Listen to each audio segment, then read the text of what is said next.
आज की हमारी स्टोरी जो है वो बेहद ही खौफनाक और डरावनी है। ये कहानी राजस्थान के भरतपुर ज़िले में घटी थी, आज से लगभग 20 साल पहले। इस कहानी को मैं मेरे नज़रिए से आप सभी को सुनाऊंगा। हुआ ये था कि गर्मियों का समय था और शायद मई या जून का महीना था।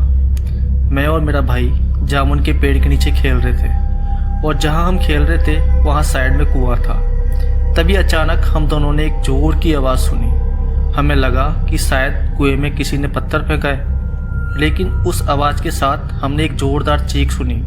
हम दोनों वहाँ से भागकर कुएं तक पहुँचे।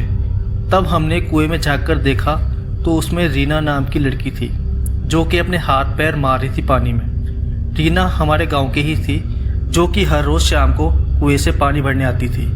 उसे जैसे हमने देखा तो हम दोनों की ज़ोर से चीखें निकलने लगी, क्योंकि ऐसा मंजर हमने पहले कभी नहीं देखा था।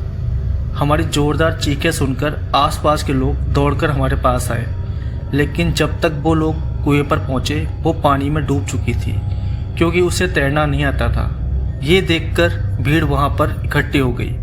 कई लोग रस्सियां बांधकर कुएं में उतरे और उसे ढूंढने लगे, लेकिन पानी काफ़ी ज़्यादा होने की वजह से जल्दी से ढूंढना आसान नहीं था। बाकी के लोग इस सोच में पड़ गए कि ये अंदर गिरी तो गिरी कैसे, क्योंकि उस कुएं का चारों ओर का पटाव काफ़ी बड़ा था और पानी खींचने के लिए घिरनी लगी हुई थी। जो लोग गांव के होंगे उन्हें पता होगा। जो लोग कुएं के अंदर थे सारे लोग थक चुके थे, पर रीना का कोई पता नहीं था।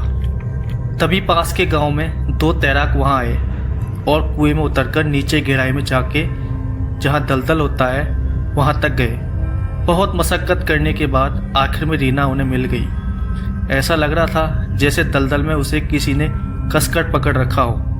उन्होंने जैसे तैसे करके उसे बाहर निकाला। उसके बाद लोगों ने उसे कुएं से बाहर निकाला, लेकिन इतने घंटे पानी में रहने के कारण पूरी बॉडी में पानी भर चुका था। गांव के पास में एक बाबा रहते थे जो कि तंत्र मंत्र भी जानते थे। जब उन्होंने उसे देखा तो वो बोले, इसकी आत्मा को वो ले जा चुका है। ये सुनना था वहाँ जितने भी लोग थे सारे घबरा गए। रीना का उसी दिन अंतिम संस्कार करने लोग इकट्ठा हुए और शमशान में उसे ले जाया गया। जैसे उसकी चिता को अग्नि दी जा रही थी, अचानक से हवा चलने लगी और हवा इतनी तेज थी कि मानो तूफान आ गया हो। अचानक से एक धूल भरा बवंडर वहाँ आया और रीना की चिता की ओर जाके वापस लौट गया और एकदम से हवा बिल्कुल शांत हो गई। तभी लोगों की नज़र चिता की ओर गई। वहाँ कोई चिता नहीं थी। ये देखना था कि वहाँ जितने भी लोग थे सारे वहाँ से डर के भागने लगे और देखते ही देखते पूरा शमशान खाली हो चुका था। जब अगली सुबह सभी लोग हिम्मत करके रीना की लाश को ढूंढने गए तो वहाँ दूर दूर तक कुछ नहीं था। उस दिन के बाद लोगों ने उसे ढूंढना कम कर दिया और धीरे धीरे करके लोग रीना को भूलने लगे। कुछ दिनों के बाद गांव में अजीबोगरीब घटनाएं शुरू हो गई। कहीं गली में कुत्ता मरा हुआ मिलता तो कहीं बकरी। लोगों को समझ में नहीं आया कि ये क्या हो रहा है। एक रात जो कि अमावस्या की काली रात थी, रात के करीब 1:30 बजे कुत्तों की भौंकने की जोरदार आवाज़ें शुरू हो गई, लेकिन लोगों ने इस बात पर ज़्यादा ध्यान नहीं दिया क्योंकि कुत्ते तो भौंकते ही रहते हैं। लेकिन उनका रोना साफ इशारा कर रहा था कि कुछ तो अनहोनी होने वाली है। हमारे पास में एक पुजारी जी का घर था। उनके घर के दरवाजे पर दस्तक हुई। उनकी पत्नी उठी और सोचने लगी, इतनी रात को कौन आया होगा। उनको लगा शायद कोई पड़ोसी होगा, किसी को मदद की ज़रूरत होगी। जैसे उन्होंने दरवाज़ा खोला बाहर कोई नहीं था। उनको लगा शायद हवा के कारण गेट बजा होगा। उन्होंने गेट बंद किया और जैसे पलटकर अंदर की तरफ जाने लगी, एक जोरदार आवाज़ गेट पर हुई। ये सुनकर वो खुद डर गई। उनके माथे पर आए पसीने से साफ पता चल रहा था। फिर भी हिम्मत करके उन्होंने गेट खोला तो अभी भी कोई भी नहीं था। इस बार भी वो जैसे दरवाज़ा बंद करने लगी, अचानक से उनकी नज़र नीचे पड़ी तो कुछ काला काला ज़मीन पर फैला हुआ उनको दिखा। रात के अंधेरे में साफ से तो नहीं दिख रहा था। जैसे उन्होंने नीचे झुककर उन्होंने अपने हाथ उस पर लगाया तो वो पानी था। अचानक से किसी ने उनके बाल पकड़ लिए और घसीटते हुए बाहर ले गया और वो चीखती चिल्लाती, लेकिन उनकी आवाज़ गले से बाहर नहीं निकल रही थी। वो उसे घसीटते हुए उसी कुएं पर ले गया और उठा के कुएं की घाट पर जोर से पटका। जैसे उन्हें पटका, मुंह से खून बाहर आ गया। जब उन्होंने अपने आप को संभाला तो देखा कि सामने खुले बालों में कोई खड़ा हुआ है, जिसकी आंखों की पुतलियां बिल्कुल सफ़ेद, चेहरा पानी से भीगा हुआ और सड़ा हुआ था। हाथों के नाखून करीब 1 फुट लंबे और पूरा शरीर पानी से भीगा हुआ था। ये देखना था कि उन्होंने वहाँ से भागने की कोशिश की तो उसने पैर पकड़ के हवा में उठा के जोर से पत्थर पर मारा, जिससे उनका सर फट गया और उसने उनके छाती में हाथ डाल के दिल निकाल लिया। उनकी लाश को वहीं पर पड़ा छोड़कर एक छलांग कुएं में अंदर लगा दी। फिर अगली सुबह लोग उस कुएं पर पानी लेने आए तो उस भयानक मंजर को देखकर सबकी आंखें फटी की फटी रह गई। फिर सभी लोग भागकर सभी गांव वालों को कुएं के पास लेकर आए। जब गांव के सभी लोगों ने उस भयानक मंजर को देखा, पूरे गांव में मातम का माहौल छा गया। फिर कुछ लोग मिलकर तांत्रिक बाबा को लेकर आए। तब तांत्रिक बाबा कुएं पर आए और उस मंजर को देखकर तुरंत समझ गए कि ये सब किसने किया है। उस बाबा ने सभी गांव वालों को रात के 12 बजे आने के लिए बोला और उसी समय रात में उस पुजारिन की लाश को जलाने के लिए कहा। फिर उसी रात तांत्रिक बाबा और गांव के सारे लोग कुएं के पास पहुंचे।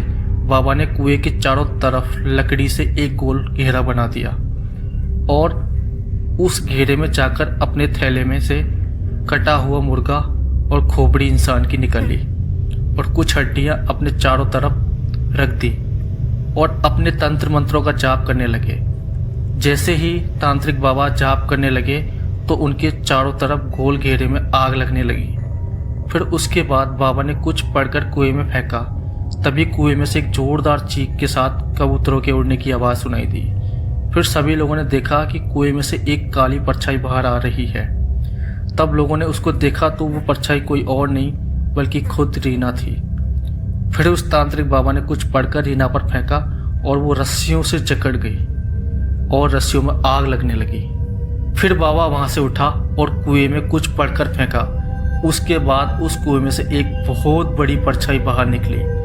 उसने उस बाबा की गर्दन पकड़ ली और उसके बाद लोगों ने उस परछाई को देखा तो उसकी परछाई इतनी भयानक थी कि इस परछाई का मुंह 1 फुट लंबा, उसकी आंखों में से खून निकल रहा था और मुंह से कीड़े मकोड़े। उसका चेहरा इतना डरावना, इतना भयानक था कि लोग उसे देखकर बेहोश होने लगे। उस परछाई ने एक जोरदार चीख निकाली।